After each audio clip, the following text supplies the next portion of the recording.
तो जो last session में हमने डिस्कस किया था कि क्यों नहीं लड़ना चाहते अर्जुन, उसका एक रीजन था कि आउट ऑफ दया, कंपैशन, कि हाँ भाई देखो मेरे को कंपैशन है सबके साथ में।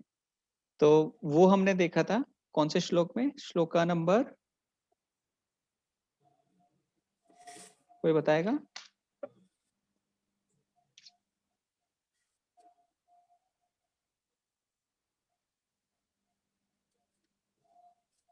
लास्ट वाला 30 31 से 35 तक के बीच में वो सब डिस्कशन था। और फिर 32 से 35 में कंपैशन एक्चुअली था कि हम लोग अर्जुन क्या कह रहे हैं कि देखो अभी कोई हमारे जान पहचान वाले ही नहीं रहेंगे तो हम लोग जीकर क्या करेंगे, हम किसको दिखाएंगे। एक व्यक्ति थे, उन्होंने बहुत बड़ा घर लिया, बहुत बड़ा घर लिया। उसका क्या मतलब है कि उसको पूछा गया आपने इतना बड़ा घर क्यों लिया, 10 कमरे हैं, ये ऐसा है वो ऐसा है, तो आप कितने लोग रहने वाले हैं, बहुत सारे लोग आके रहने वाले हैं क्या, बहुत बड़ा जॉइंट फैमिली है क्या? बोले नहीं, हमारा कोई जॉइंट फैमिली नहीं है, मैं ही रहने वाला हूँ, मेरी वाइफ है, 2 बच्चे हैं। बोले इतना बड़ा घर? बिकॉज मैं सबको दिखाऊंगा कि मेरे पास देखो कितना बड़ा घर है, तो वो सबको दिखा के ना मुझे खुशी मिलेगी। तो बड़ा घर क्यों लिया? क्योंकि जो अपने जान पहचान वाले हैं उनको दिखाना है कि देखो मेरे पास बड़ा घर है, मेरे पास ये गाड़ी है। लोग देखो अभी कार जो है नॉर्मल 10 12 लाख की भी बहुत अच्छी आ जाती है, राइट? 15 लाख की, 20 लाख की। फिर लोग इसमें क्यों जाते हैं, ये क्यों खरीदते हैं? ऑडी, मर्सिडीज, बहुत ज्यादा पैसा है, हम लोग मानते हैं, बट उस पे और क्योंकि हम ये दिखाएंगे तो हमारा स्टेटस बढ़ेगा, लोग हमें देखेंगे, हमारे जान पहचान वाले हमें देखेंगे। तो वैसे ही अर्जुन बोल रहे हैं देखो हमने क्या, हमें क्या मिलेगा, सब कुछ मिल जाएगा, तीनों लोग मिल जाएंगे, मतलब जो जितना भी ये जो हमें चाहिए वो सब कुछ मिल जाएगा, पर वो जीत कर क्या फायदा? क्योंकि हम हमारे पास कोई दिखाने के लिए रहेगा ही नहीं, कोई रिलेटिव है ही नहीं, कोई जान पहचान वाला है ही नहीं, तो क्या फायदा? तो वो एक एक रीजन अर्जुन का वो था। तो आज के सेशन में हम और एक और आगे का कारण देखने वाले हैं कि अर्जुन क्या बोलने वाले हैं। अभी 2 कारण हैं जो इस अध्याय में आएंगे, और उसके बाद एक कारण है जो नेक्स्ट चैप्टर में आएगा, नेक्स्ट अध्याय में आएगा। तो इसमें एक जो कारण अभी जो आने वाला है, जो हम श्लोक अभी पढ़ने वाले हैं, उसमें क्या बोलेंगे, जो फियर ऑफ सिंफुल रिएक्शन, कि जो बुरे कर्मों का फल जो हमें मिलेगा ना, अपने ही लोगों को मार के, गुरु को मार के, गुरु की हत्या करने वाले हैं और ये सब करने वाले हैं, एक तो वो हमको रिएक्शन आएगा। और सेकंड क्या, कि ये सब करने से ना जो कुल का नाश हो जाएगा, उसका भी पूरा अर्जुन डिस्क्रिप्शन देते हैं। अब अर्जुन कोई नॉर्मल व्यक्ति नहीं है, अर्जुन बहुत ही इंटेलिजेंट व्यक्ति है, और उनके सामने और कोई रहता ना कृष्णा के अलावा तो पक्का मान जाता। देखो कितनी सही बात कर रहा है अर्जुन, कितना अच्छा है। अर्जुन तो चाहता है कि अभी युद्ध बंद करके, अगर उनको वो लोग मेरे को निहत्था मार दें तो भी मेरे को मार दें, पर मुझे नहीं चाहिए। तो ये सारे अभी आगे हम डिस्कस करने वाले हैं, ठीक है? तो आज का श्लोक हम पढ़ेंगे, श्लोका नंबर 136। हाँ 36 से हम लोग स्टार्ट करने वाले हैं। तो आज काफी कम लोग हैं, तो आप लोग भी ना कंट्रीब्यूट कर सकते हैं, जो भी आपको समझ में आ रहा है वो बोल सकते हैं। सबसे ज्यादा ना इम्पोर्टेंट क्या है कि हम पूरे भगवत गीता में क्या लिखा है वो पढ़ ले, और ये डिस्कशन जो रहता है वो थोड़ा ऊपर का है, अगर डिस्कस नहीं किया तो भी बहुत अच्छी बात है। और कुछ कुछ ना तरीके ऐसे होते हैं भगवत गीता पढ़ने के, पढ़ाने के, कि आप लोग पढ़ के आ जाओ एंड देन हम लोग फटाफट वर्ड्स डिस्कस करें। पर मेरा जो एक्सपीरियंस रहा है, मतलब मैंने भगवत गीता क्लासेस ली है, पर मैं भगवत गीता क्लासेस अटेंड की हैं, तो मैं पढ़ के जा नहीं पाता था किसी कारण से, कभी पढ़ लिया कभी नहीं भी पढ़ पाया। तो इस ये जो तरीका है ना, इसमें हम चाहते हैं कि हम साथ में पढ़ते भी जाएं और फिर उसको डिस्कस करते भी जाएं। तो आप लोग भी अपने साइड से जो भी आपको लगता है, आप भी अपने एक्सपीरियंस या अपने रियलाइजेशन जो भी आपको समझ में आ रहा है वो आप शेयर कर सकते हैं। हर एक व्यक्ति अलग है, यूनिक है, भगवान ने बहुत ही सबको अलग व्यक्ति स्पेशल बनाया है। तो सब लोग अपना अपना जो रियलाइजेशन है वो शेयर कर सकते हैं। अभी हम अगला श्लोक पढ़ते हैं, श्लोक का नंबर 36, अध्याय 1। 30 पापम एवाश्रयद अस्मान् पाप हत हत्वेतान आततायिना आततायिना तस्मान्नार्हा वयं हन्तुम् वयं हन्तुं धार्तराष्ट्रान् सबान्धवान् सबान्धवान् स्वजनं हि कथं हत्वा स्वजनं हि कथं हत्वा सुखिना श्याम माधवा। सुखिनः माधव। स्वजनन मतलब वही फिर से स्वजन की बात करने लगे यहाँ पे। कथम हत्वा, कैसे मारूं मैं। सुखिना, कैसा सुख मिलेगा मुझे, है ना। श्यामा ठीक है। हाँ, ट्रांसलेशन मैं इंग्लिश में पढ़ सकता हूँ, आप लोग हिंदी में पढ़ना चाहे तो, मतलब या फिर आप में से कोई हिंदी में पढ़ सकता है। एक्चुअली मेरे पास हिंदी की भगवत गीता है बट अभी नहीं है, मैं ट्रैवलिंग वगैरह कर रहा हूँ काफ़ी, तो कैरी नहीं कर पा रहा हूँ। कोई पढ़ेगा ट्रांसलेशन या फिर मैं भी पढ़ सकता हूँ इंग्लिश में। अच्छा, हाँ माता जी।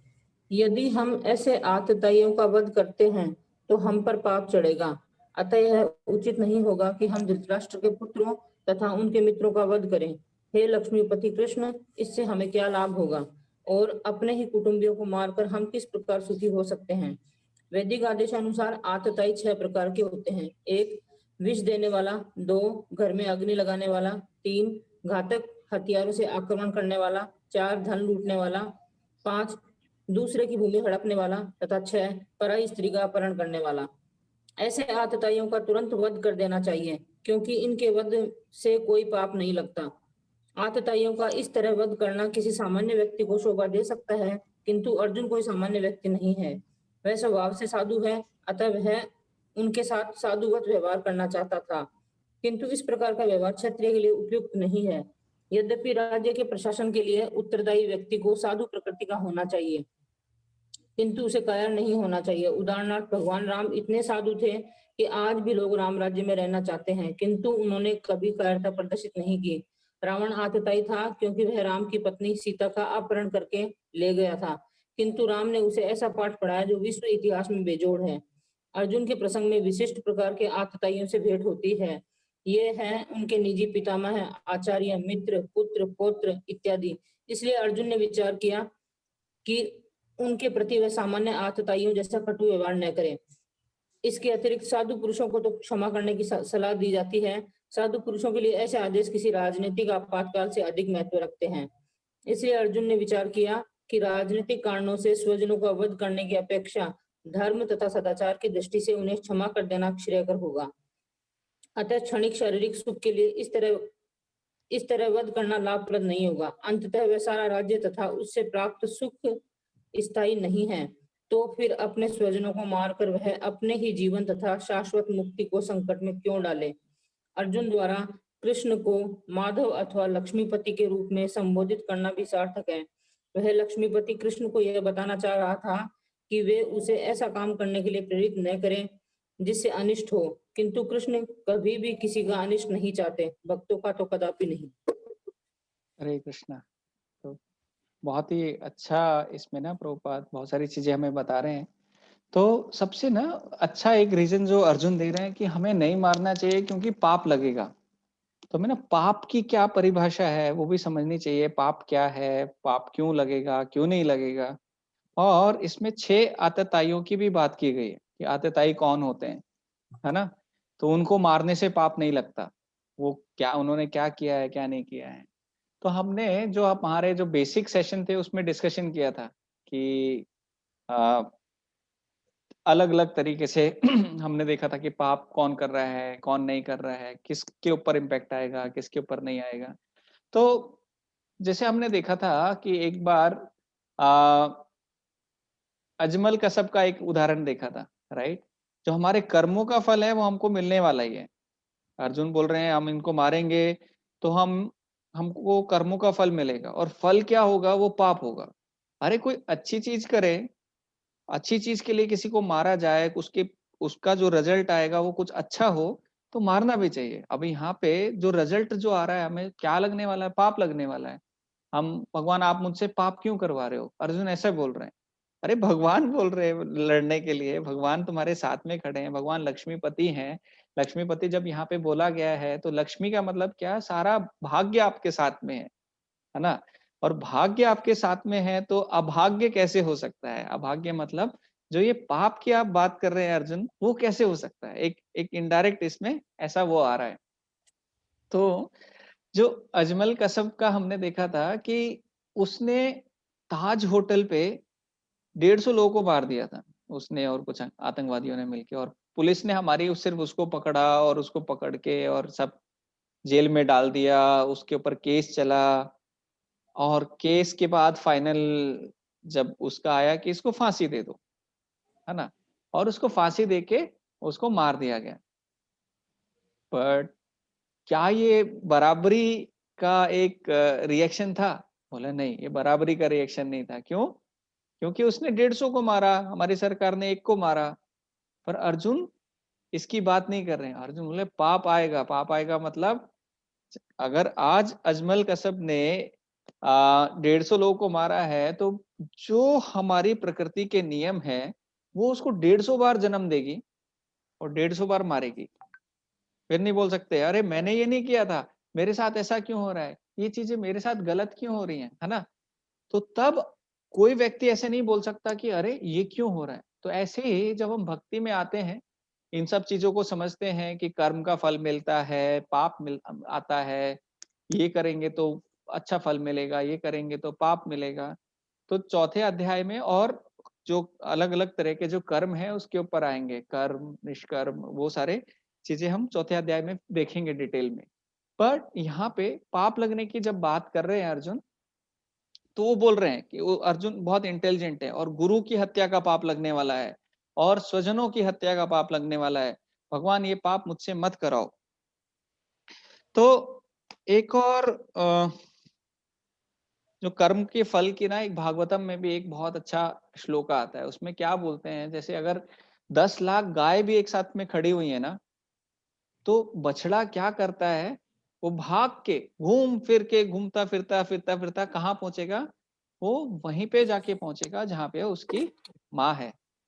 वो बछड़ा ऐसे नहीं गलती से अरे ये माँ नहीं है ऐसे गलती नहीं करेगा, राइट? वो वहीं पहुंचे। तो हमारा जो पाप का जो फल है वो कैसे न कैसे घूम फिर कर हमारे ऊपर ही आने वाला है। तो भक्त लोग बहुत इंटेलिजेंट होते हैं, अगर कुछ गड़बड़ होता है तो वो समझते हैं देखो ये कुछ ना कुछ मेरा ही पुराने जन्म का घूम फिर कर मेरे पास आ रहा है, तो एक्सेप्ट करते हैं उसको खुशी खुशी। क्यों? और कुछ कर नहीं सकते ना, अभी रो के फायदा क्या है? तो उसको एक्सेप्ट करो, ठीक है मैंने कुछ सच में गड़बड़ किया है तो भगवान मुझे बहुत बड़ा रिएक्शन आना था पर मैं भगवान की शरण में लगा हुआ हूँ। तो प्रभुपाद बोलते हैं जैसे अगर किसी का एक हाथ पूरा कटना हो तो एक छोटी सी उंगली कटती है पर रिएक्शन आता है, भगवान रिएक्शन देते हैं, ऐसे नहीं एकदम जीरो कर देंगे, पर छोटा मोटा रिएक्शन आएगा ही आएगा। तो यहाँ पे अर्जुन भी बोल रहे हैं देखो अरे भगवान क्या आप पाप क्यों करा रहे हो? अरे भगवान बोल रहे हैं जो पाप और जो सही और गलत का जो न्याय करने वाले हैं, जो अथॉरिटी यमराज को वो दे रहे हैं कि तुम कैसे डिसाइड करोगे, तो फिर क्या है, फिर क्या प्रॉब्लम है ना? तो यहाँ पे फिर आगे ना और आ, हाँ तो यहाँ पे ना फिर जो ये डिस्कशन चल रहा है उसमें 6 आतताइयों की बात की गई है। आतताई कौन होते हैं? यहाँ पे बोल रहे हैं अर्जुन ये लोग आतताई हैं।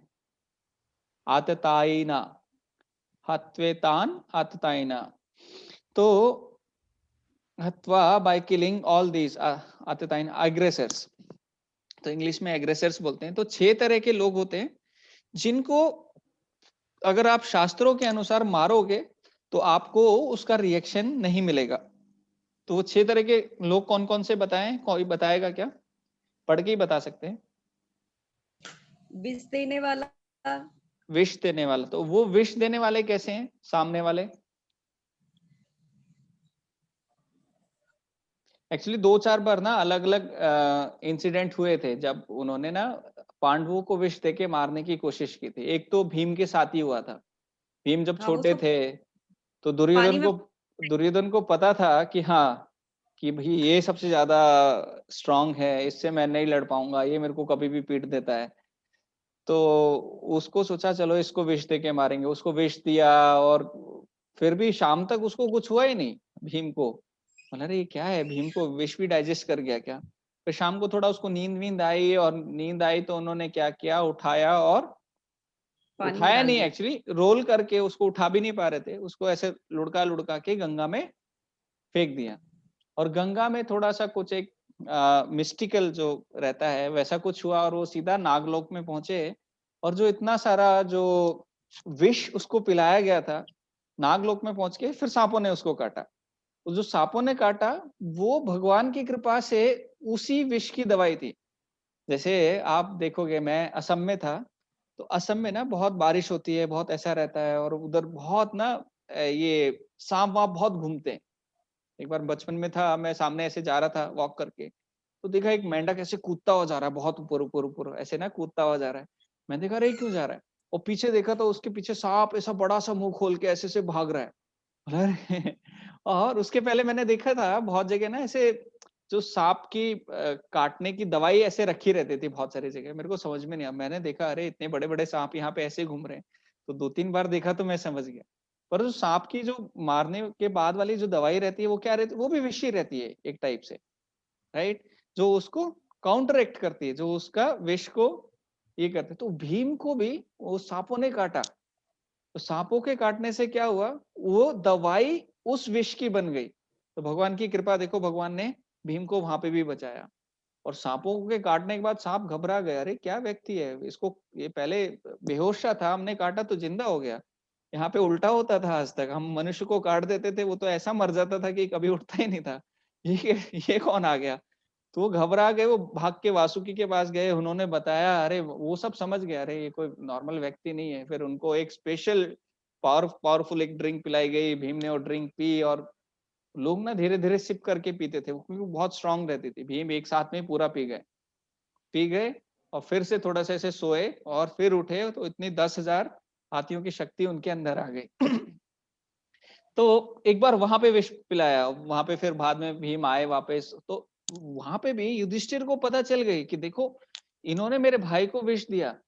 पर युधिष्ठिर ने अपने सीनियर्स को नहीं बताई कि देखो यहाँ पे ऐसा हुआ, अब ये हमारे साथ देखो ये गलत हुआ। क्यों नहीं बताई? क्योंकि ये बच्चों बच्चों में कुछ हो गया, इन्होंने ऐसे कर दिया, ये गलत था।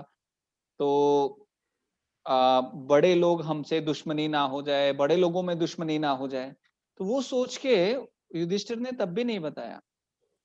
और भी एक दो बार ऐसे था, एक धतूरा पता नहीं कुछ तो एक विष का नाम था, वो भी उनके खाने में मिलाया था, पर वो बच गए फिर भी। तो ऐसे ऐसे करके ये आतताई ना, अगर कोई आपको जहर मिला के खाना दे रहा है, जहर दे रहा है, तो उसको अगर आप मारोगे, शास्त्र बोल रहे हैं, ये एक्चुअली मनु संहिता में आता है। मनु संहिता ना एक लॉ बुक है।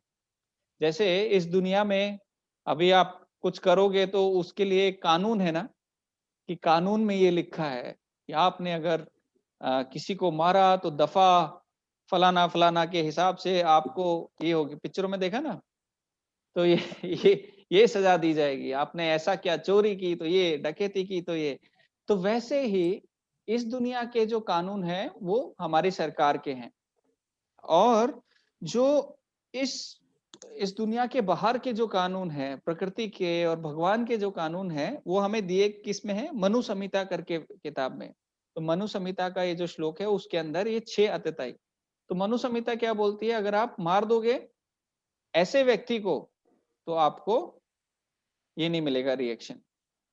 मतलब अगर कोई आपको जहर दे रहा है, आपने उसको मार दिया, तो ऐसा नहीं होगा कि अगले जन्म में आपको वापस से रिएक्शन मिलेगा और आपको वो मारेगा। नॉर्मली कर्म का रिएक्शन ऐसे ही मिलता है। जैसे जो मासह शब्द है ना, हमने डिस्कस किया था पहले, मासह ये कहाँ से आया है?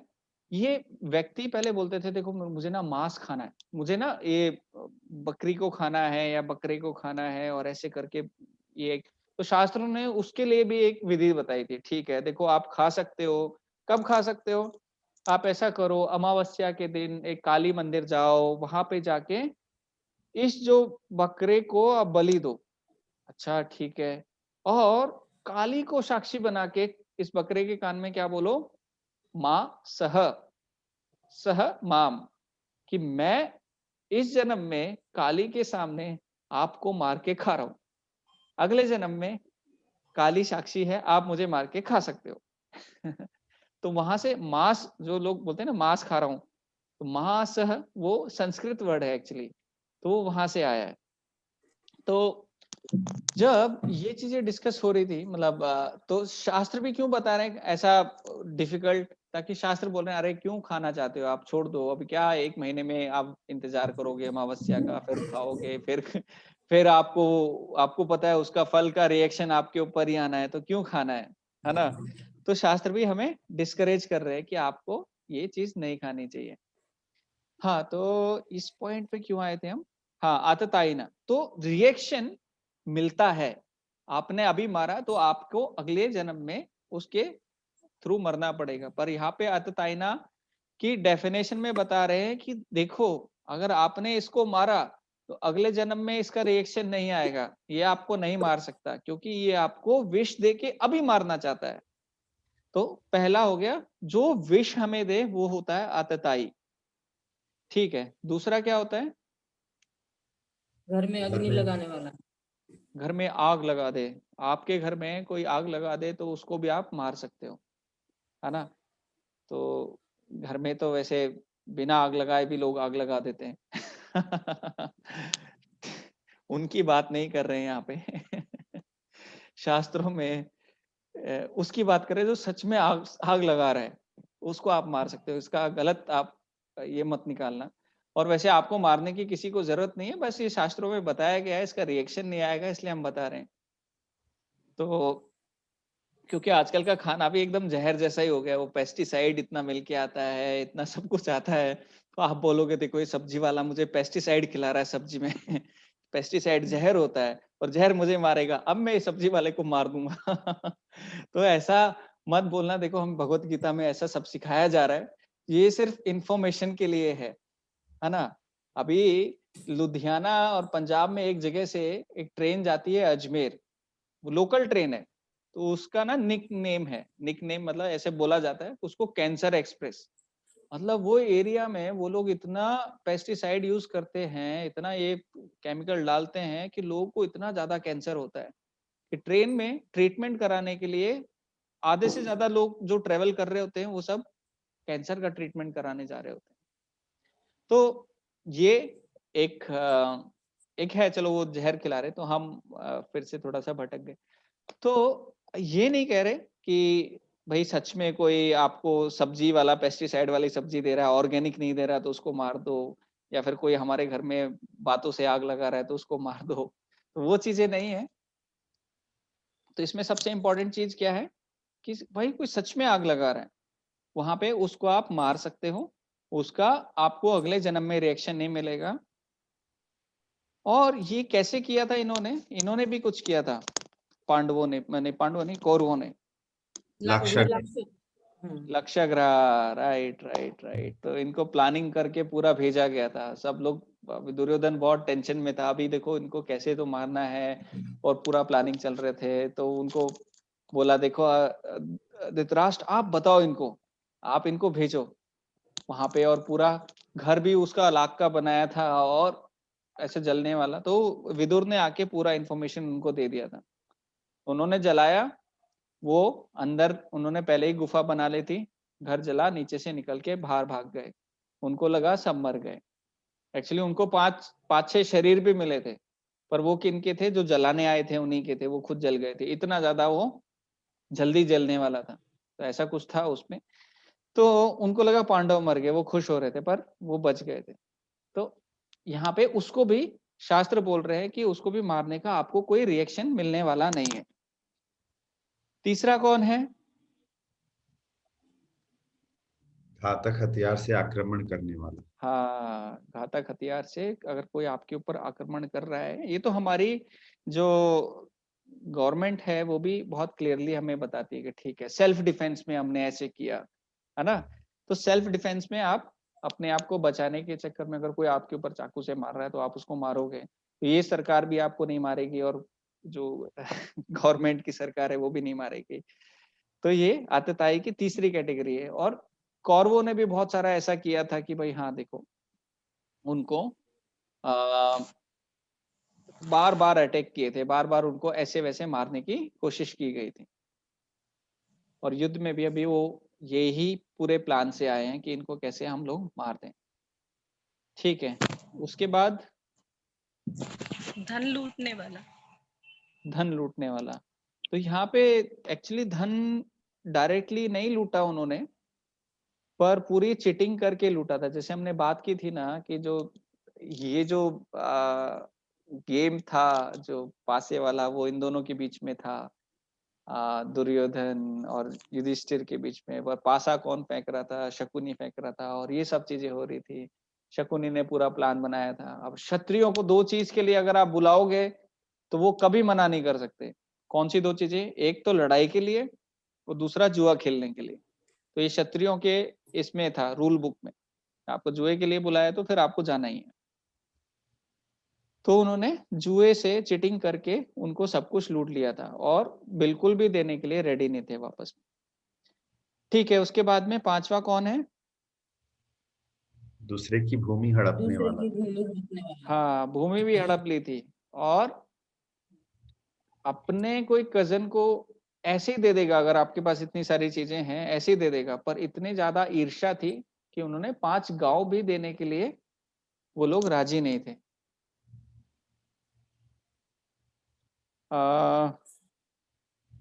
एक सेकेंड, मेरा ना बैटरी थोड़ा सा कम हो रहा है, एक ही सेकंड में आता हूं मैं।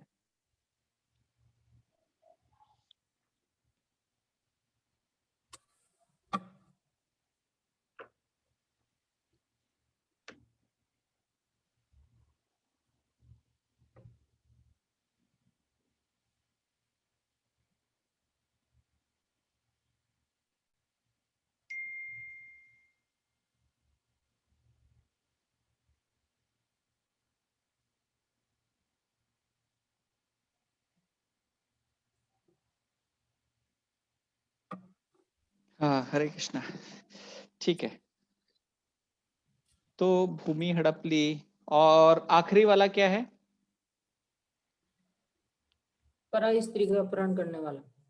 हाँ, पराई स्त्री का, दूसरे की जो वाइफ है उसका आप अपहरण करोगे तो उसको भी ये आतताई के लिस्ट में यहाँ पे रखा गया है। इसमें भी बहुत सारे उदाहरण आते हैं। जैसे यहाँ पे भी उन्होंने द्रौपदी को चीरहरण की कोशिश की। और राम जी के बारे में यहाँ पे बताया है ना, प्रभुपाद जो इसमें लिखते हैं तात्पर्य में, कि कैसे रावण ने सीता का अपहरण करके सीता को एंजॉय करने की कोशिश की, पर भगवान राम ने उसको ऐसा सबक सिखाया कि सारी दुनिया आज तक उसको जानती है कि हाँ भाई देखो, ये करने इसका फल क्या मिलता है। भगवान राम के ना इसमें एक और स्टोरी आती है। लोग बोलते हैं ना भगवान राम ने इसको मारा, बलि को, छुप के, है ना। तो उसने सुग्रीव की वाइफ का अपहरण किया था। तो जब हम आंसर देते हैं ना कि क्यों मारा भगवान ने, तो बहुत सारे आंसर देते हैं। जैसे एक क्षत्रिय है, क्षत्रिय को एक जानवर मारने की परमिशन है, क्षत्रिय जानवर को मार सकता है।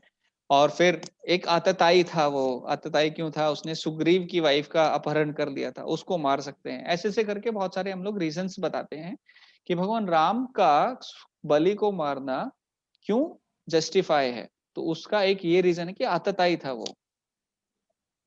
और या ठीक है, पाप की हमने बात कर ली और आतताई हमने देख लिए। आप में से कुछ कुछ क्वेश्चन, कुछ और डाउट्स किसी को?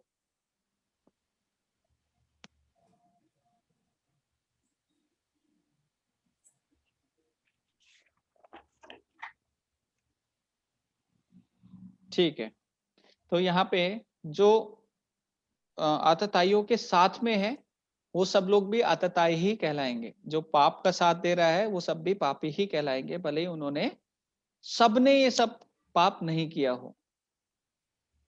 बट अर्जुन फिर भी बोल रहे हैं कि देखो, इनको नहीं मारना चाहिए। ठीक है, हम ना अगले श्लोक में जाएंगे और लास्ट में क्या बोलते हैं, हत्वा स्वजनम ही कथम हत्वा, अपने ही लोगों को क्यों मारना है, माधवा कृष्णा, हे भगवान मत मारो मत बोलो मुझे इन्हें मारने के लिए, हम क्यों यहाँ पे आ गए, वो रिग्रेट कर रहे हैं। Shloka number 37 and 38। यद अपि एते न पश्यन्ति यद् यत् यद्यपि एतेन पश्यन्ति लोभोपहतस्य चेतसः लोभोपहत्येतसः कुलक्षये कृतं दोषम् कुलक्षयं कृतं दोषम् मित्रदोहे च पातकम् मित्रद्रोहे च पातकम् कथं न गेयम् अस्माभिः कथं न कथं गेयम् न ज्ञेयमस्माभिः कथं न पापद अस्मान् निवर्तितुम् पापात् पापादस्मात् निवर्तितुम् कुलक्षये कृतं दोषम् कुलक्षये कृतं दोषम् प्रपश्याद्भिर्जनार्दन प्रपश्यद्भिः जनार्दन।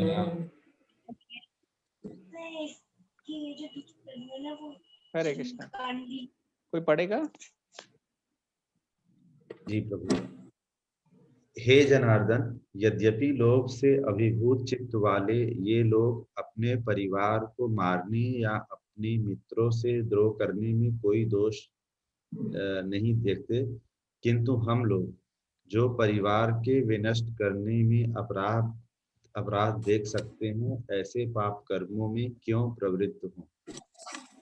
तात्पर्य, क्षत्रिय से ये आशा नहीं की जाती कि वह अपने विपक्षी दल द्वारा युद्ध करने या जुआ खेलने का आमंत्रण दिए जाने पर मना करे।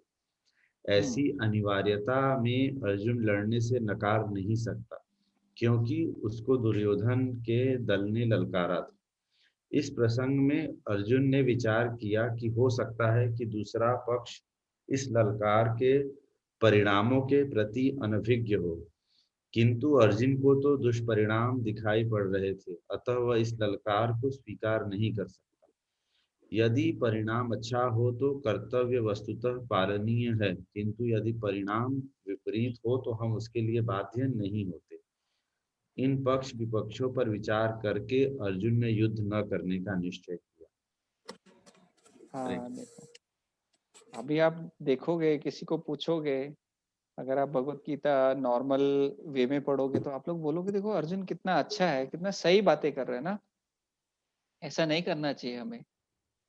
पर भगवान देखना दूसरे चैप्टर में शुरू होते ही कैसे अर्जुन का पूरा जो डाउट्स है ना कैसे एकदम गायब कर देते हैं। वो भगवान है, वो ऐसे कोई नॉर्मल व्यक्ति नहीं है, उनके सामने आप ऐसे डाउट रख रहे हो।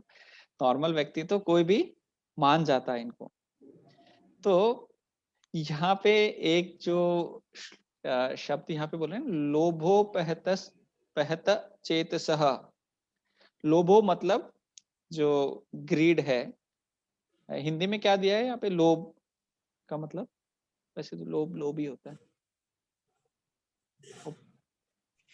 लोभ का लोभ ही दिया हुआ है। लोभ ही दिया है ना। हाँ, उपहत चेतसः, उपहत मतलब लोभ इतनी बढ़ गया है, इतना ज्यादा लोभी हो गए हैं कि वो क्या करने के लिए उस लोभ के इसमें इतने ढल गए हैं कि उनको दिख ही नहीं रहा है।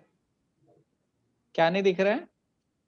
उनका हृदय इतना लोभ से भर गया, उनको दिख ही नहीं रहा है कि अपने लोगों के साथ वो लड़ रहे, अपने परिवार वाले हैं, अपने ही मित्र हैं, अपने ही दोस्त हैं। पर हम लोग, अर्जुन ये नहीं बोलते कि कृष्णा मेरे को सब दिख रहा है, देखो ये लोभी है पर मैं लोभी नहीं हूं, मैं क्यों लड़ूं, ऐसा कुछ ऐसा नहीं बोल रहे कृष्णा हम लोग क्यों लड़े, हम लोग को तो पता है ना क्या होने वाला है, इसका रिएक्शन क्या फल मिलेगा, तो हम लोग को सब क्लियर है, तो हम लोग क्यों इसमें लड़ाई करें। तो यहाँ पे वो बहुत क्लियर है। तो लोभ एक ना बहुत बड़ा जो पाप का द्वार है, जो 3 चीजें होती हैं, लस्ट, एंगर, ग्रीड, उसमें से एक मेन जो है ना, जो हमसे पाप के रास्ते में जो हमें लेके जाता है, जो नरक द्वार के साइड में लेके जाता है, वो है लोभ। लोभ, और लोभ क्या करता है, यहाँ पे अर्जुन क्या बोल रहे हैं, अपरत चेतसा। तो अपरत चेतसा का मतलब क्या है कि इतना ज्यादा अपहरत, मतलब जैसे अपहरण जो हम बोलते हैं, हिंदी में जो शब्द आता है अपहरण, तो अपहरण का मतलब क्या है कि किसी को बल पूर्वक उठा के लेके चले जाना, उसकी इच्छा के अगेंस्ट, राइट। वही अपहरण हुआ ना, कोई जाना नहीं चाहता और आप उसको जानते नहीं हो, पुलिस, वो गुंडे आते हैं, पिक्चरों में देखा होगा, वो एक स्लाइड डोर वाली वैन रहती है, भाग के आएंगे, उसको पकड़ेंगे और चुपके से लेके और लेके चले जाएंगे, तो उसको बोलते हैं अपहरण करना, है ना। अभी यहाँ पे लोभ ने कैसा अपहरण कर लिया है, चेतसा। चेतसा मतलब जो उनकी चेतना है, जो सोच विचार है, जो जो उनकी थिंकिंग प्रोसेस है। आदमी जो नॉर्मली सोच सकता है वो एक सिचुएशन है, पर उनकी जो सोचने की क्षमता है, जो शक्ति है, उसको लोभ ने अपहरण कर लिया। तो अभी वो सोच नहीं पा रहे हैं। अपहरण कर लिया मतलब वो है नहीं, अभी वो जो सोचना चाहिए उनको, वो सोच नहीं पा रहे हैं। ऐसे हमने बहुत बार देखा है, जैसे लोग ना बहुत बिजनेस में इतने ज्यादा ये हो जाते हैं, प्रॉफिट कमाने के, या फिर लोग पैसा कमाने के, या फिर अपने नाम के लिए, जैसे या कुर्सी के लिए, कि जो उनकी सही क्या है, गलत क्या है, उनको सामने सामने दिखता नहीं है, राइट। तो यहाँ पे भी वो क्यों नहीं दिखता, क्योंकि लोभ उनकी आंखों के आगे आ जाता है। और सबसे बड़ा उदाहरण यहाँ पे दुर्योधन का ही है। जो धृतराष्ट्र अभी राजा है, वो सब कुछ समझता है, सब कुछ उसको पता है, पर फिर भी उसके आगे मेरा बेटा, मेरा बेटा, मेरा बेटा करके एक ऐसी पट्टी और लग गई है, जिससे उसको कुछ भी समझ नहीं आ रहा है। अरे तुम पांडवों को मार रहे हो, पांडव कौन सा तुम्हारा बुरा करना चाहते हैं, वो तुम्हें तुम अगर थोड़ा सा रिक्वेस्ट करके और सब कुछ सही से बता के अगर युधिष्ठिर को बोलोगे, तो वो वैसे ही राज्य आपको दे देगा, है ना। तो इसमें ये सब करने की जरूरत थी नहीं, पर वो ईर्ष्या और वो लोभ इस कुर्सी का और इन सब चीजों का इतना है कि वो जो सोचने की शक्ति है वो पूरी गायब हो जाती है। जो हम देखते हैं जैसे लस्ट, एंगर, ग्रीड, ये 3 चीजें हैं। जैसे लस्ट को हिंदी में बोलते हैं, लस्ट को हिंदी में क्या बोलते हैं, लस्ट आप समझ रहे हो ना, काम वासना। लस्ट, एंगर, गुस्सा, और लोभ, ये 3 चीजें ऐसी हैं जो एक बार दिमाग में चढ़ जाती हैं तो आदमी की सोचने की जो क्षमता है वो एकदम कम हो जाती है। जैसे गुस्सा में आपने देखा होगा कि लोग नॉर्मली ठीक बिहेव करते हैं, गुस्से में वो सोच नहीं रहे हैं, समझ नहीं रहे हैं, कुछ क्वेश्चन नहीं कर रहे हैं, है ना। आप रोड के साइड में देखी होगी, क्या हुआ, कुछ नहीं हुआ, वो कार हल्की सी स्क्रैच हो गई या कुछ कुछ छोटा मोटा कुछ हो गया, पर ऐसे लड़ रहे हैं, इतना जोर जोर से लड़ रहे हैं। अरे आप दोनों आराम से नॉर्मली बात करो, डिस्कस करो और उसको सॉल्व करो, पर वहां पे क्या हुआ है, सोचने की क्षमता का अपहरण हो गया है। तो वो अपहरण की वजह से वो सब कुछ नहीं समझ पा रहे हैं, और सब कुछ नहीं समझ पा रहे हैं, सब कुछ नहीं, जो नॉर्मल हमें सोचना चाहिए, बात करना चाहिए, तो हमें नहीं है। तो इसलिए जब हम भक्ति कर रहे हैं ना, भगवान का नाम जाप कर रहे हैं, हरे कृष्णा जो महामंत्र है, हम जो माला करते हैं वो कर रहे हैं, तो वो सब करने से हमारा जो मन है उसका शुद्धिकरण होता है। आपने देखा होगा जब भी आप थोड़ा भगवान के लिए या फिर अपने लिए कुछ करने के लिए ज्यादा एंडेवर डालते हो ना, आपको ना आपका माइंड बहुत सारे रीजन देने लगेगा। अरे क्यों माला करना है, ठीक है कर लेना, शाम को कर लेना, अच्छा माला करते करते फोन देख लो, दो दो काम हो जाएंगे, घूमते घूमते कर लो। तो वो बहुत सारे अलग अलग हमको कारण भी देता रहता है हमारा मन। तो वो इसमें नहीं देखेगा आपको, आपको कोई बोलेगा चलो पिक्चर देखने जाएंगे, तो मन नहीं बोलेगा नहीं नहीं नहीं नहीं नहीं जाना है, पिक्चर नहीं है। उसके लिए मन पूरा सपोर्ट करेगा, है ना। और जो भी गलत चीजें हैं, गलत नहीं बोलूंगा, पर जो भी हमारे असली जो बेनिफिट की चीजें हैं, उसके लिए अगर आप कुछ करोगे तो वो मन आपको रोकेगा। जैसे नॉर्मल, अब मैं स्पिरिचुअलिटी की बात नहीं करता हूँ, अगर एक्सरसाइज भी करना है ना किसी को, या सुबह उठ के सुबह जल्दी भी उठना है, तो मन कितना ये बोलता है, अरे देखो रात में कितना लेट सोया था, अब डेली सुबह उठेगा क्या। तो बहुत सारे ना वैरायटी ऑफ रीजन हमारा मन देता है ना, कुछ भी अच्छा। तो यहाँ पे अर्जुन क्या बोल रहे हैं, देखो हम तो सोच सकते हैं कृष्णा क्या सही है क्या गलत है, हमारा मन कंट्रोल में है, हम सही काम करते हैं, हम भक्त हैं, मैं आपका भक्त हूँ, आप भगवान हैं, हम सोच सकते हैं, सब समझ सकते हैं, पर उनका माइंड, उनका सब कुछ कंट्रोल में नहीं है, सब अपहरण कर लिया गया है। तो अपहरण कर लिया गया है, तो वो लोग ये भी नहीं देख पा रहे हैं कि अपने ही लोगों को, अपने परिवार को मारने में क्या लाभ है, क्या मिलेगा क्या नहीं मिलेगा, पाप के भागी बनोगे। तो यहाँ पे अर्जुन ये सारे जो है वो बता रहे कृष्णा को, देखो कृष्णा इसलिए नहीं लड़ूंगा, इसलिए नहीं लड़ूंगा, इसलिए नहीं लड़ूंगा। तो अलग अलग रीजन यहाँ पे दिए जा रहे हैं। हाँ, और लास्ट में प्रभुपाद जैसे मैंने पहले बताया था कि अगर देखो कुछ ना, अगर इसका अच्छा फल आ रहा है, जैसे कोई राक्षस है और राक्षस को उन्होंने पकड़ा और मार दिया, और राक्षस जैसे भीम को एक बार भेजा था बाणासुर को मारने के लिए, वो गया सबको मारता था, तो फायदा हुआ, जो गांव वाले थे वो थोड़ा सुख शांति से जीने लगे, उसके बाद तो कुछ अच्छा हुआ उसको मार के।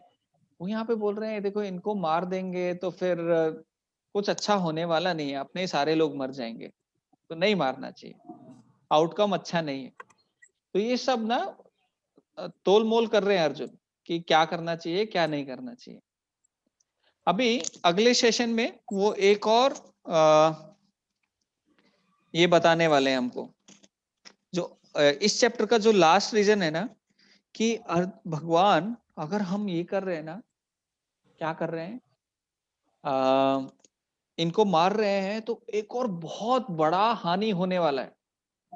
ये जो हानि बताई है ये सारी बहुत ही शॉर्ट है, मतलब हम देख सकते हैं कि अच्छा वो मर जाएंगे, हम देख सकते हैं कि हमारे हम जीत जाएंगे तो हम क्या करेंगे, वो इतना सब कुछ पाके, है ना। और दया है, अपने पे दया करनी चाहिए, गुरु हैं उनको नहीं मारना चाहिए। कृष्णा आपने, आपका नाम है क्या, सांदीपनी मुनि को मारने वाले, ऐसा कुछ नाम है क्या आपका, आपका नाम ऐसा नहीं है, तो मुझे क्यों आप गुरु को मारने के लिए बोल रहे हो। तो ऐसे बहुत कुछ है जो अर्जुन बोल सकते हैं कि वो बहुत शॉर्ट है, हमको दिख रहा है कि देखो सामने होगा वो मर जाएंगे। अभी यहाँ पे जो लास्ट रीजन वो बताने वाले हैं कि इसका रिएक्शन के बाद रिएक्शन से बहुत खतरनाक चीज होने वाली है। तो वो अगले इसमें जो कुल का नाश हो जाएगा, और कुल के नाश से वर्ण संकर होगा, और सब लोग जो औरतें हैं वो पॉल्यूटेड हो जाएंगी, और बहुत कुछ ऐसा गड़बड़ हो जाएगा। तो वो अगले श्लोक से वो डिस्कशन में आने वाला है। ठीक है, तो श्लोका नंबर 39। कुलक्षये प्रणश्यन्ति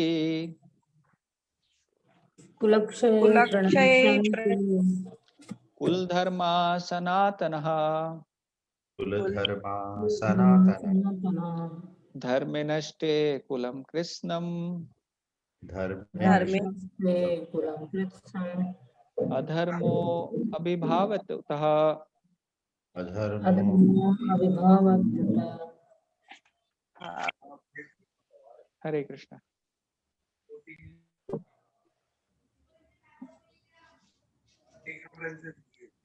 मैं पढ़ूं फिर कुछ। हाँ पढ़ सकते हैं माता जी। नाश होने पर सनातन कुल परंपरा नष्ट हो जाती है और इस तरह शेष कुल भी अधर्म में प्रवृत्त हो जाता है। तात्पर्य, वर्णाश्रम अवस्था में धार्मिक परंपराओं के अनेक नियम हैं जिनकी सहायता से परिवार के सदस्य ठीक से उन्नति करके आध्यात्मिक मूल्यों की उपलब्धि कर सकते हैं। परिवार में जन्म से लेकर मृत्यु तक के सारे संस्कारों के लिए वयोवृद्ध लोग उत्तरदायी होते हैं, किंतु इन वयोवृद्धों की मृत्यु के पश्चात संस्कार संबंधी पारिवारिक परंपराएं रुक जाती है और परिवार के जो तरुण सदस्य बचे रहते हैं वे अधर्म में, व्यसनों में प्रवृत्त होने से मुक्ति लाभ से वंचित रह सकते हैं। अतः किसी भी कारणवश परिवार के वयोवृद्धों का वध नहीं होना चाहिए। हरे कृष्ण। हाँ, तो ये एक्चुअली नया ये शुरू हो रहा है और टाइम हमारे पास ऑलमोस्ट कम है। इसमें कुल धर्म का नाश की अर्जुन बात कर रहे हैं कि भाई ये इतना बड़ा संहार होने वाला है, इसमें कुल का नाश होने वाला है। मतलब इतने सारे कौरव मारे जाएंगे, सोचो। तो उन सब का नाश होने वाला है और बाकी जो बचे हुए लोग हैं परिवार के, वो सब भी पाप में पड़ जाएंगे। वो सब कैसे पाप में पड़ेंगे, क्या क्या होता है कुल के नाश में, वो इसके अंदर डिस्कशन में है। तो हम ना यहाँ से ही नेक्स्ट क्लास में शुरू करेंगे। बट उसके पहले मुझे ना पूछना था आप लोगों से, जैसे ये जो पढ़ाने का स्टाइल है, जैसे हम ना थोड़ा ज्यादा ही डिटेल में चले जाते हैं, एक एक श्लोक में ही चले जाते हैं, डिस्कस करते हैं, तो ये ज्यादा ठीक है। तो इसमें खत्म करने में भगवत गीता हमें बहुत टाइम लग जाएगा। जैसे मैं देखता जा रहा हूँ धीरे धीरे ना कम कम कम लोग होते जा रहे हैं। तो जब तक एक भी व्यक्ति आता जाएगा मैं क्लास लेता जाऊंगा। तो ये कारण तो नहीं है कि मैं थोड़ा ज्यादा डिस्कशन मोड में चला जाता हूँ तो इस वजह से लोग भी भाग जाते हैं।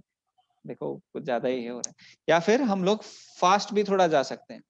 तो इसमें मैं बस पूरे रीजन बता देता, आप लोग पढ़ के आते, रीजन बता देता, हम लोग फटाफट आगे ये चैप्टर ही कंप्लीट हो जाता, मतलब आज के इसमें। तो वो तरीका भी हम लोग अपना सकते हैं, मतलब जो आपको ज्यादा अच्छा लगता है। तो जल्दी खत्म करना है और पूरा अच्छे से ओवरव्यू करना है, कैसे करना है, आप लोग अपना सजेशन दे सकते हैं। ये ठीक चल रहा है या फिर थोड़ा और? यही ठीक चल रहा है। बहुत सारी चीजें आप समझा रहे हैं जो कि मुझे तो नहीं पता थी। मैं तो अभी फर्स्ट टाइम ही गीता पढ़ रहा हूँ एक्चुअली। नहीं, आपके वैसे मैं भी पढ़ रहा हूँ अच्छे से। नहीं तो खुद से पढ़ते हो तो ना आप उतने डिटेल में नहीं जाते हो, पर आपको पता है किसी को कुछ थोड़ा सा बताना है तो वो श्लोक का संस्कृत क्या है, हिंदी क्या है, ऐसे आप पढ़ते हो थोड़ा सा डिटेल में। तो मेरे लिए तो बेनिफिशियल है ही। नहीं प्रभु प्रभु जी जी, देखिए। मैं अच्छा, बोलूं ममता? जी जी। हाँ प्रभु जी, यहाँ तक तो फिर भी पता है। जैसे आगे आगे चैप्टर, जैसे मैं 4th चैप्टर पढ़ती हूँ तो मुझे कुछ समझ में नहीं आता। हाँ लेकिन यदि आप इसी तरीके से चलोगे ना, आगे जाके बीच बीच में बिल्कुल भी समझ में नहीं आएगा। आप मन से हम पढ़ते हैं ना, मुझे भी नहीं समझ में आता। मुझे लगता है मैं कुछ कुछ तो मुझे बिल्कुल समझ में नहीं आया। तो उस हिसाब से मुझे लगता है आप जो पढ़ा रहे हैं ना वो सही तरीका है। क्योंकि अभी ये फर्स्ट चैप्टर तो फिर भी हम लोगों ने जैसे महाभारत देखी है या फिर लोगों के थ्रू सुना है, सब घर में पेरेंट्स हो गए, वो सब चीजें थोड़ी थोड़ी पता है। लेकिन आगे जाके हमें कुछ समझ में नहीं आएगा, इसलिए आप हाँ, नहीं वो है, इसलिए हम डिस्कशन कर रहे हैं। तो इसमें क्या है कि हम जल्दी खत्म करने के चक्कर में है ही नहीं। हम बस भगवत गीता हम आते हैं, 1 घंटा जो हमारा टाइम है उसमें हम लोग निकाल के और ये डिस्कशन करते हैं भगवत गीता के ऊपर कि क्या लिखा है। पढ़ना जरूरी है, हम भगवान का जो भगवत गीता पढ़ते हैं, क्योंकि भगवान ने ये खुद शब्द बोले। अब जैसे भगवत गीता में पहले अध्याय में तो भगवान ने कुछ बोला ही नहीं है, वो पहली बार दूसरे अध्याय में बोलेंगे। लोग बोलेंगे ये भी भगवत गीता का क्या, लेकिन अगर ये नहीं पता है तो आगे वो बोलने वाले क्या है, अर्जुन की सिचुएशन क्या है, वो कैसे पता चलेगी। तो इसलिए हम अपने, फिर आप जैसे आप लोग को सबको ठीक लग रहा है तो हम लोग यही पेज से फिर आगे बढ़ेंगे। और जहाँ पे जल्दी भाग आगे निकल सकते हैं तो वहां पे हम जल्दी भी आगे जाएंगे। और जहाँ पे डिस्कशन है या फिर आप लोग को भी कुछ डाउट है तो आप लोग भी पूछ सकते हैं। उसमें कुछ ये नहीं है, कुछ फॉर्मेलिटी नहीं है। आप लोग, मतलब हम सब एक छोटा फैमिली के जैसे ही हैं और हम लोग ट्राई करेंगे जितना अच्छे से हम लोग भगवत गीता के बारे में अपने जीवन में कुछ अच्छी चीजें उतार पाए, तो वो हम कर सकते हैं। आप लोग सब माला कर रहे हैं? जी हाँ प्रभु। प्रभु करते हैं। एक्चुअली अविनाश प्रभु नहीं थे जब मैंने वो सेशन लिया था पहले, एक चैंटिंग के ऊपर। मेरे पास तो माला है नहीं, लेकिन मुझे अच्छा एक्चुअली कुछ पता नहीं है ज्यादा। अच्छा, तो मैं आई आपका थिंक। एक ना सेपरेटली सेशन ले लूंगा कि क्यों हाँ। करते हैं, उसका क्या बेनिफिट है और क्या होगा क्या नहीं होगा। तो उस वो भी करने से ना, जैसे ये थ्योरी है और प्रैक्टिकल भी आप कुछ कर रहे हो साथ में, तो दोनों का कॉम्बिनेशन हमको बहुत अच्छे से आगे एडवांस करने में बहुत हेल्प करता है। और जैसे एकादशी फास्ट होता है, एकादशी फास्ट मतलब उस दिन हम लोग क्या नहीं खाते हैं, सिर्फ जो अन्न है, दालें हैं, ये सारी चीजें नहीं खाते हैं हम लोग। फ्रूट्स खा सकते हैं, जैसे उसमें भी ना अलग अलग लेवल्स रहते हैं। कुछ लोग जो वरई है, साबूदाना है, खीर बनाओ, ये बनाओ, सब बनाओ उसका। हमारे यहाँ तो एकादशी डोसा भी बन जाता है, मंदिर में पिज्जा भी बन जाता है। आपको पता ही नहीं चलता है आज एकादशी है, तो इतना सब खा सकते। तो वो भी एक लेवल है एकादशी करने का। एक लेवल ये है कि लोग सिर्फ फ्रूट्स खाते हैं, जूस पीते हैं, दूध पीते हैं, एक वो भी है लेवल। और एक लेवल है कि कोई सिर्फ दूध ही पीता है, एक लेवल है कि फिर कोई सिर्फ पानी ही पीता है, एक लेवल है कि वो पानी भी नहीं पीते हैं। कुछ-कुछ लोग हैं जो हर एक एकादशी पूरे निर्जल रखते हैं, वो बहुत ज़्यादा है। पर सबसे ज़्यादा इम्पोर्टेंट क्या है, एकादशी का मतलब क्या है कि व्रत करना, उपवास। उपवास का मतलब क्या है? मतलब पास और वास करना, रहना। मतलब भगवान के पास अपनी जो नॉर्मल जितनी भी जो हम डेली काम करते हैं, वो काम कम करके और हम भगवान और कुछ स्पिरिचुअल एक्टिविटीज में थोड़ा-सा हम थोड़ा ज़्यादा ध्यान दें। तो उससे क्या होगा? हमारा 1 दिन 15 दिन में आती है एकादशी, उस दिन हम थोड़ा-सा ज़्यादा फ़ोकस करें तो वो हमारे स्पिरिचुअल लाइफ के लिए बहुत अच्छा रहता है। तो भले ही आप किसी भी लेवल की आप एकादशी कर रहे हो, वो ज़्यादा मैं अगर मैं सोचो निर्जल एकादशी कर रहा हूँ, मैं पानी भी नहीं पी रहा हूँ और इतनी ज़्यादा ऑस्टेरिटी कर रहा हूँ और उसकी वजह से ना मैं माला कर पा रहा हूँ, मेरा सर दुख रहा है, मैं भगवत गीता भी नहीं पढ़ पा रहा हूँ, तो वो ज़्यादा फ़ायदे की नहीं है एकादशी, फिर क्या फ़ायदा? और अगर मैं खा रहा हूँ फल फ्रूट खा रहा हूँ या फिर जो भी साबूदाना जो भी लोग खाते हैं, तो वो खा रहा हूँ और साथ में फिर अच्छे से थोड़ा स्पिरिचुअल लाइफ में भी आगे पढ़ रहा हूँ, भगवत गीता पढ़ रहा हूँ या फिर कुछ अच्छे कीर्तन सुन रहा हूँ या मंदिर जा रहा हूँ, तो वो ज़्यादा बेनिफिशियल होगा, है ना? तो एम क्या है हमको ज़्यादा स्पिरिचुअल लाइफ में इन्वॉल्व करना, तो वो एकादशी का एम रहता है। तो एकादशी हर 15 दिन में आती है। नेक्स्ट एकादशी आने के पहले मैं ग्रुप में डाल दूँगा, एकादशी आ रही है, तो आप लोग वैसे आप सब करते होंगे पर अविनाश प्रभु को मैं बताया नहीं है अभी तक। तो आप भी ट्राई कर सकते हो अविनाश प्रभु जी। जी जी तो जरूर। काफ़ी अच्छा है और हमारे ना हेल्थ पॉइंट ऑफ व्यू से भी अच्छा रहता है। एक दिन ब्रेक मिलता है पूरे सिस्टम को रूटीन खाने से, तो वो काफ़ी हेल्प करता है हमको। तो वो है और आपको मैं चैंटिंग के बारे में अलग से हम लोग फिर बाद में कभी है ना ये कर सकते हैं डिस्कशन कि चैंटिंग प्रभु जी, क्या है। हाँ माता जी। चैंटिंग के कैसे है तो मुझे भी नहीं पता एक्चुअली, अच्छा आपको भी नहीं पता डिटेल, आपने नहीं किया था वो सेशन? मेरे को शायद मिस अविनाश हो गया। जी का तो याद है, अविनाश प्रो का, क्योंकि वो बीच में उनका ऑफिस का कुछ शिफ्ट हुआ था। अभी शायद आपका रेगुलर ऑफिस शुरू हो गया ना अविनाश प्रभु? जी जी मेरा ऑफिस चालू है, लेकिन अभी ये एवरी संडे का मैंने वो बुक करके रखा है अच्छा। आपके लिए। हरे और कृष्णा। ये देखिए हरे इसे कृष्ण। कहते हैं डिवोटी कि अभी संडे इनका ऑफिस रहता है प्रभु जी का, तो वहाँ पे मेरा संडे फ्राइडे ऑफिस सैटरडे। रहता है, मैंने एक्चुअली लंच के बाद फिर मैं वो हाफ डे कर लेता हूँ, मैंने बता दिया हुआ है कि भाई मैं अच्छा। मतलब वो हर हमेशा दिक्कत रहती थी मुझे कि कभी कुछ मीटिंग हो गया तो माइंड डिस्टर्ब रहता था, तो मैंने अभी हाफ डे करना शुरू कर दिया ताकि कोई आपको कुछ प्रॉब्लम नहीं है ना ऐसा हाफ डे नहीं करके, नहीं नहीं नहीं सैलरी कोई कट या कुछ प्रॉब्लम ऐसा नहीं नहीं या नहीं बॉस या हमारी वजह से? नहीं नहीं नहीं अच्छा बिल्कुल नहीं। ठीक है ठीक है ठीक है। तो फिर अच्छा हाँ माता जी, अच्छा आप भी बोल रहे हैं कि आपको भी चैंटिंग वाला एक सेशन वो 10-15 मिनट का रहेगा, हम लोग कभी भी कर लेंगे, आप लोग दोनों जब ये है।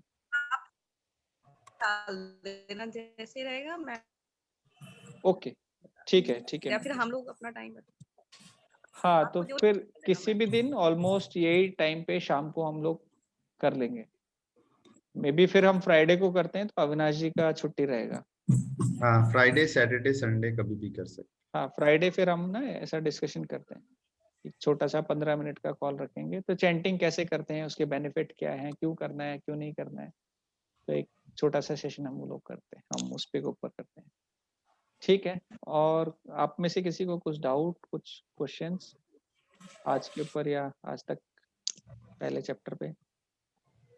प्रभु जी, मुझे है ना एक चीज अभी तक समझ में नहीं आती, जैसे बोलते हैं गीता में कि तुम अपने कर्म करो, फल, मतलब जैसे हम कुछ भी कर्म कर रहे हैं, कुछ भी, मेरे को तो अभी तक ये समझ में नहीं आया कि कर्म करो तो फल की इच्छा मत करो या फिर भगवान को अर्पण कर दो। तो जैसे अपन लोग कुछ भी चीज इमेजिन, जैसे आज मैं घर में रहती हूँ तो मैं चाहती हूँ कि मेरा घर बड़ा हो या फिर मेरा खुद का घर हो, जैसे एक इच्छा होती है चीजें इंसान की। तो ये सब भी क्या कर्म के हिसाब से इन इनकी ये इस फल की भी इच्छा नहीं करनी चाहिए कि मतलब ऐसे सोचने से भगवान के नाम में अड़चन आती है? ये सबसे मुझे समझ ही नहीं आई अब तक। या तो मेरा अरे क्वेश्चन भी रॉन्ग हो सकता है, मैं पूछना कुछ और चाह रही हूँ। नहीं नहीं, वो भगवत गीता में है, श्लोक है पूरा नहीं प्रभु जी, मैं सेकंड चैप्टर में। तो आप ये बोल रहे हो कि कर्म की इच्छा, कर्म करो, कर्म की इच्छा मत करो, ऐसे करके वो जो श्लोक है। पर आप कुछ और भी इच्छाएं कर रहे हो जो आपके जो नॉर्मल लाइफ के लिए जो इच्छाएं हैं वो आप कर रहे हो, तो वो क्या गलत है क्या? आप वो पूछ रहे हो ना कि जैसे आपको घर चाहिए या फिर और कुछ जीवन में चाहिए, उसकी आप इच्छाएं रखते हैं, तो वो क्या क्या वो गलत है? राइट। हाँ, हाँ, हाँ प्रभु जी।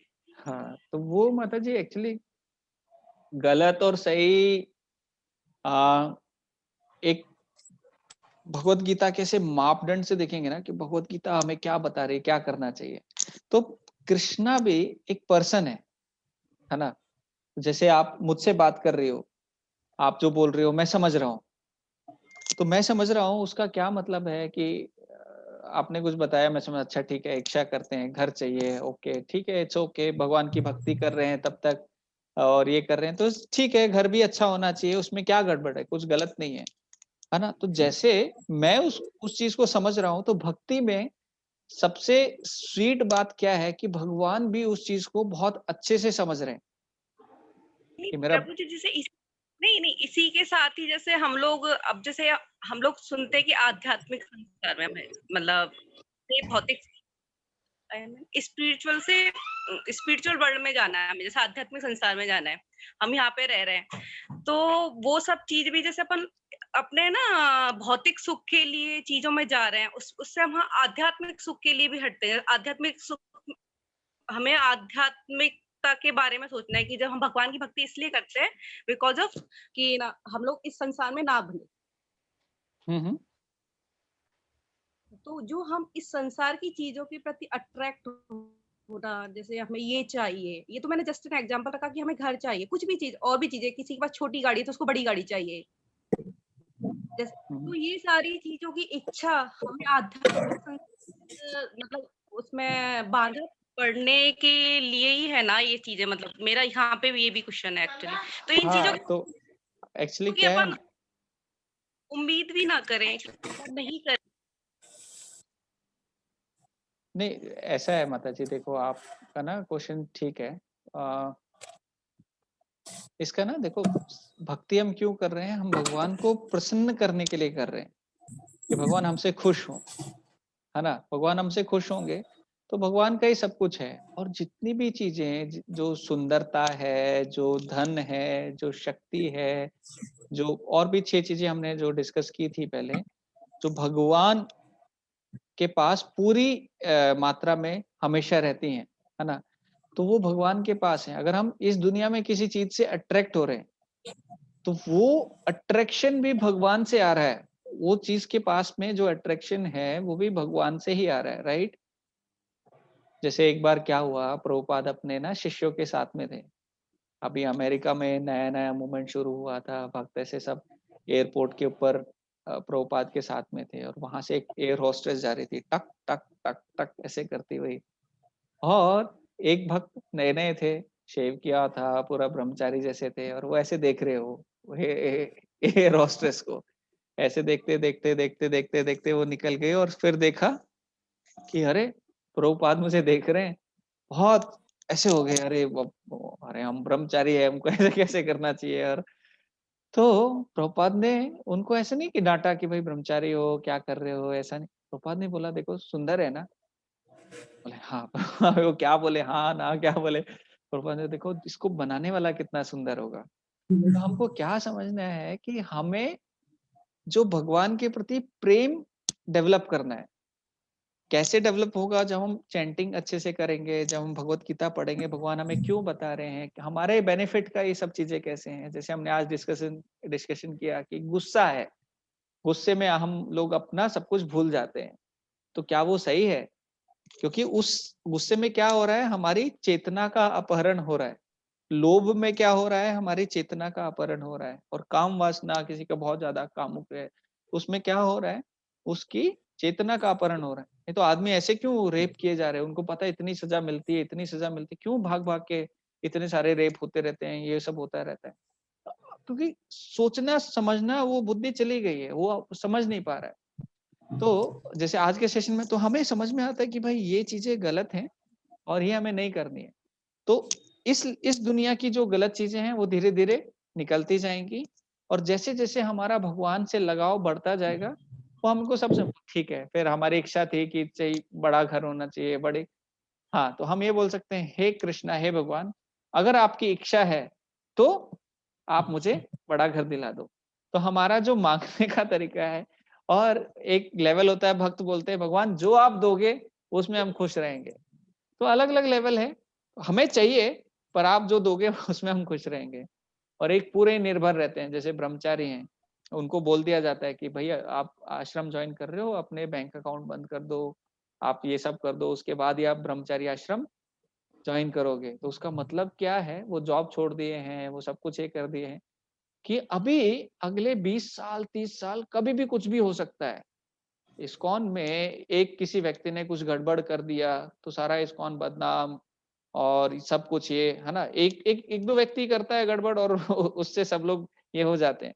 और वो व्यक्ति भी सब इस समाज से ही आ रहे हैं मंदिर में, और कहाँ से आ रहे हैं, कौन जो ब्रह्मचारी बन रहे हैं वो।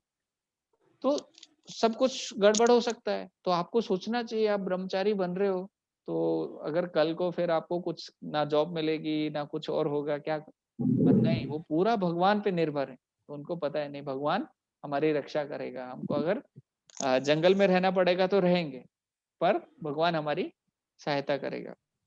तो वो एक लेवल बहुत अलग है। तो ब्रह्मचारी लेवल है कोई एक सन्यासी लेवल है, अजगर वृत्ति वाला लेवल है, पर हम गृहस्था हैं, हम लोग की फैमिली है, हम लोग का सब कुछ है। तो हमको जो अपने बच्चों को भी पढ़ाना है, हमारे अच्छा घर भी चाहिए, सब कुछ चाहिए, कुछ गलत इच्छा नहीं है माता जी। आपको बस उस इच्छा को भगवान और भक्ति के साथ में जोड़ना है। कि अब बड़ा घर होगा तो हम अपने घर में लोगों को बुला सकते हैं, कुछ अच्छा प्रोग्राम कर सकते हैं, कीर्तन कर सकते हैं, है ना, और ये कर सकते हैं। तो हम उसको जिस भी पोजीशन में है उस पोजीशन को यूज करके भक्ति में आगे बढ़ सकते हैं। और भगवान देता है तो ठीक है, नहीं देखता है तो भगवत गीता में बता रही है कि निराश मत हो, कि फल की इच्छा करोगे डिप्रेशन में चले जाओगे, सोचते रह जाओगे घर कब मिलेगा, घर कब मिलेगा, बड़ी गाड़ी कब लूंगा, कब लूंगा, कब लूंगा, और सोच नहीं, सोच के डिप्रेशन में चले जाओ। मतलब दुनिया जाती है ना। ओके प्रभु। हाँ, हम्म। तो वो उधर भी नहीं जाना है और इधर भी, और भक्ति से हमको जोड़ना है। कह सकते हैं, मतलब उम्मीद कर सकते हैं, लेकिन ये नहीं कि तुम्हें परेशान होना है, वो नहीं करना है एक्चुअली ना। हाँ, क्योंकि हम ह्यूमन बीइंग है तो वो तो नेचुरल है माता जी। हम लोग सोचेंगे कि हमको ये चाहिए, हमको वो चाहिए।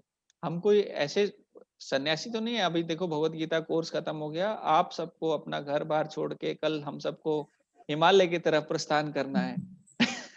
ऐसा कुछ नहीं है। भगवत गीता मतलब प्रैक्टिकल लाइफ में कैसे जीना है, अपने ऑफिस में प्रैक्टिकल में कैसे हमको अच्छे से कैसे जीना है, हमको हर एक लेवल में हर एक जगह में प्रैक्टिकल कैसे रहना है। अब भगवान अर्जुन को नहीं बोल रहे, "ए अर्जुन, मैं कृष्णा हूं, मैं तो ऐसे एक बटन दबाऊंगा ये सब मर जाएंगे", ऐसे नहीं बोल रहे। अर्जुन तुमको मारना पड़ेगा, मैं तुम्हें गाइड करूंगा, मैं तुम्हें सपोर्ट करूंगा, पर करना तुमको पड़ेगा। राइट। तो भगवान भगवत गीता में हमें बता रहे हैं कि देखो ये चीजें, ये रास्ता ठीक है, वो रास्ता ठीक है, पर करना किसको है, करना हमको ही पड़ेगा। कि हम भक्ति में जाएंगे, अच्छा सोचेंगे, भगवत गीता पढ़ेंगे, भागवतम पढ़ेंगे, माला करेंगे, तो एक एक अच्छे रास्ते में जाएंगे। नहीं तो राम नाम तो वैसे ही सत्य है। उसमें तो कुछ झूठा है ही नहीं। तो वो तो है ही, फिर कुछ बोलना ही नहीं है। ठीक है, काफी टाइम हो गया। ठीक है, कुछ क्वेश्चन है तो हम बाद में ले सकते हैं, और नरसिम्हा आरती कर सकते हैं। कोई करना चाहेगा? संध्या माता जी कुछ नहीं बोल रहे हैं आजकल, तो ठीक है, आ रहे हैं वो भी बड़ी बात है। वैसे ही बहुत कम लोग हैं। ठीक है, कोई करना चाहिए? ममता माता जी आप नरसिम्हा आरती गाना चाहेंगे? हाँ कंफर्टेबल है प्रभु जी, तो? आज मेरी बेटी वेट कर रही थी बड़ी देर हाँ, से कि मैं गाऊंगी। अच्छा, बेटी को गाना क्या? आज मेरे को लगा आपको कहीं जाना है। हाँ, हरे कृष्णा। इसको बहुत देर से लग रहा है। आपका नाम, अरे आप पहले बोल देते, हम पहले नरसिम्हा आरती गा लेते, उसको वेट क्यों कराया आपने? देखो कुछ फॉर्मेलिटी नहीं है माता जी, यहाँ पे कुछ भी फॉर्मेलिटी नहीं है। अरे क्लास चल रही है, ऐसा होना है वैसा होना है, ये बच्चा बीच में आ गया, तो वो सारी चीजें परफेक्टली ओके। हम सब घर पर हैं, आराम से हैं, ये सब चीजें नॉर्मल हैं, हम सब ह्यूमन बीइंग हैं, एक दूसरे को सब लोग अंडरस्टैंड करते हैं। चलो नरसिम्हा आरती गाते हैं। हरे कृष्णा।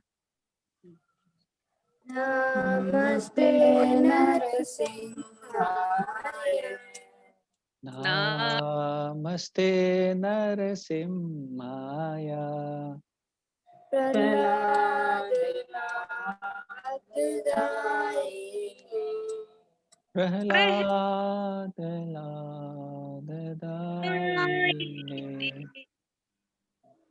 हिरण्यकशिपुलक्षः, हिरण्यकाशिपूरपक्षः, शीलटङ्कानकालये, शीलटङ्कानखालाये, इतो नरसिंहापुरतो नरसिंहा, इतो नरसिंहा परतो नरसिंहा, यतो यतो यामि ततो नरसिंहा, यतो यतो यामि ततो नरसिंहा, नरसिंहा हृदये नरसिंहा, बाहे नरसिंहा हृदये नरसिंहा, नरसिंहमदे शरणं प्रपदे, नरसिंहमदिं शरणं प्रपदे, अवतर कमलवरे अमुद श्रृंगमा, तब कर कमल बरे अद्भुत श्रृंगार, दलिता हिरण्यकशिपु तनुभृंगा, दलिता हिरण्यकशिपो तनुभृङ्गाम्, केशवधृता नरहरि रूपा, जय जगदीश हरे, जय जगदीश हरे, केशबुद्धि धृता नरहरिरूपा, जय जगदीश हरे,